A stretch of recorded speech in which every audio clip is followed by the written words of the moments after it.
I'm Corvin Jose Lord Hayes.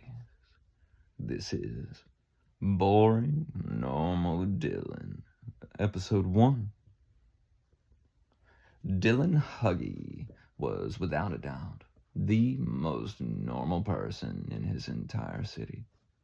He lived in a square gray house on a square gray street. His family was made up of the kind of people who would nod politely if you waved at them, and go about their day without making any ripples. Nothing out of the ordinary ever happened, and Dylan preferred it that way.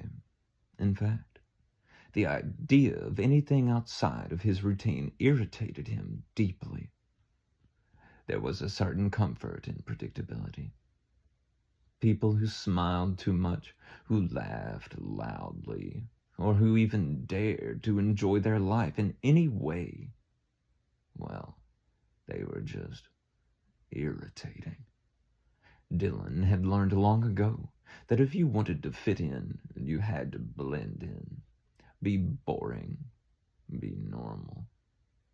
He'd perfected the art of pretending to be just like everyone else, even if, inside, he didn't really feel that way at all.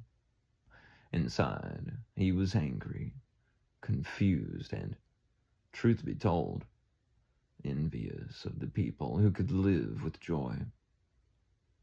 But you couldn't let people know that. If you did, they'd make fun of you, and that, Dylan thought, was worse than anything. So, he scoffed. Ha! He scoffed at the people who walked too fast, talked too loudly, or smiled too brightly. They were the weird ones, not him. He had to remind himself of that, especially when something unexpected came along to shake his world. That afternoon, Dylan was walking past the park, a place he usually avoided because it was full of weird people doing weird things. But today, there was something that caught his eye. A little girl, maybe 5 or 6, laughing as she spun in circles, her arms wide open like she could fly. The sheer joy on her face, the unbridled freedom of her laughter, made his stomach twist. She was too happy, too carefree, too alive. Dylan's first instinct was to walk away, but his feet didn't move. Instead, he stared at her, a strange irritation building in his chest. How could she just be like that? How could she be so unbothered by life, so full of joy when everything around her was so boring, so predictable? He almost yelled at her, told her to stop acting like a freak. But then he caught himself. No, that would be too out of the ordinary. That would draw attention to him, and God forbid if anyone see him for who he truly was. No, he had to keep pretending. So instead, he muttered under his breath, "You look stupid." The little girl stopped spinning, her face falling as tears welled in her eyes. "Why?" she whispered, her voice cracking. Dylan turned quickly, walking away as fast as he could, a knot forming in his stomach. What had he just done? The image of her face, the way she'd looked, hurt and confused, stayed with him. Part of him felt guilty, but another part of him, the part that hated feeling anything at all, told him it was her fault. She was the one being unrealistic. She was the one living like the world was some kind of playground. He didn't get that luxury. No one did. Dylan kept walking, trying to shake the image of her tear-streaked face from his mind. He hated himself for what he had done. But more than that, he hated her.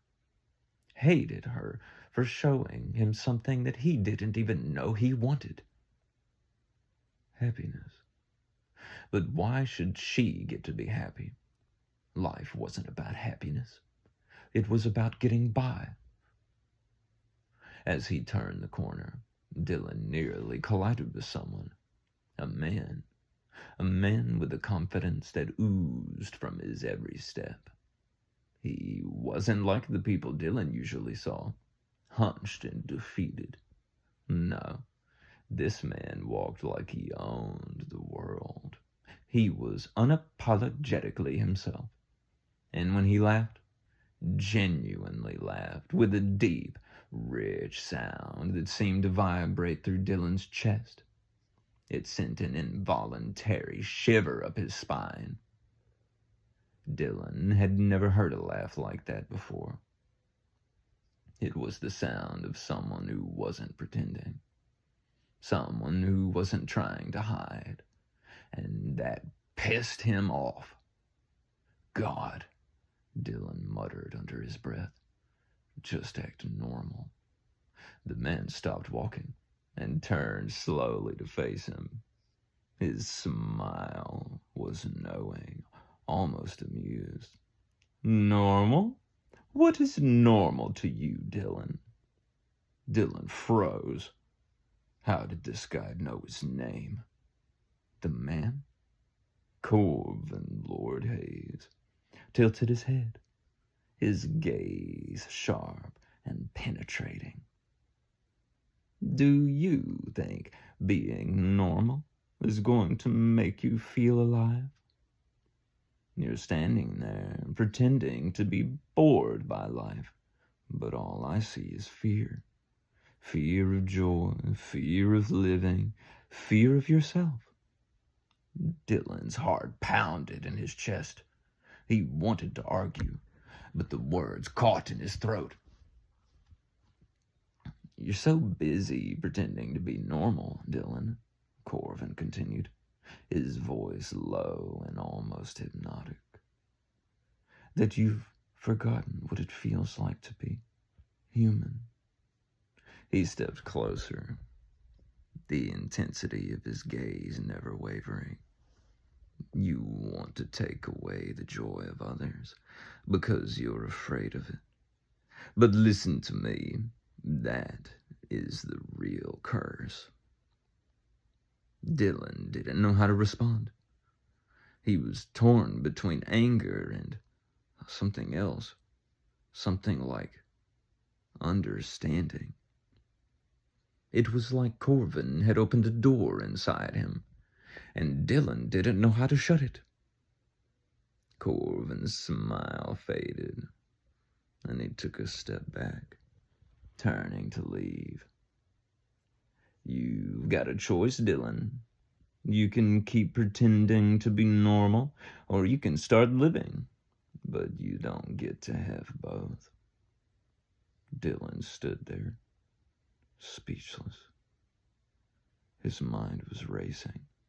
He didn't want to admit it, but a small part of him, maybe the tiniest part, was moved by what Corvin had said.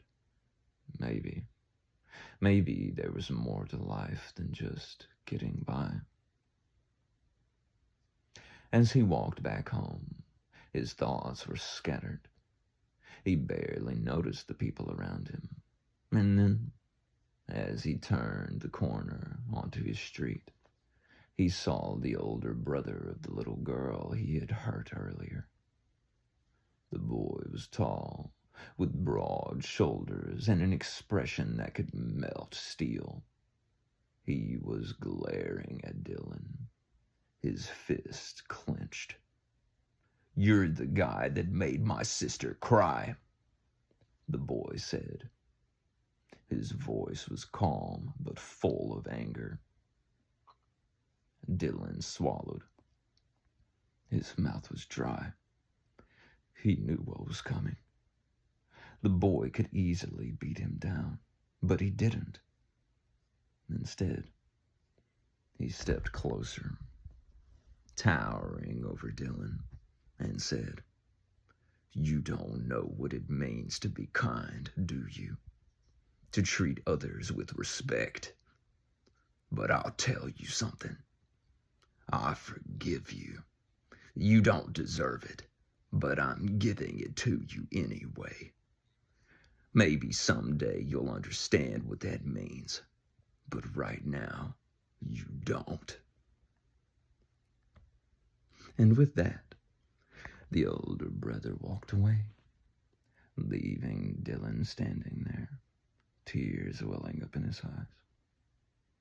The words stung deeper than any physical pain could. Dylan cried. He cried because he realized how small he had made himself, how much he had been holding back. But more than that, he cried because he knew he had a lot of work to do. Maybe being normal wasn't all it was cracked up to be. Maybe it was time to finally live.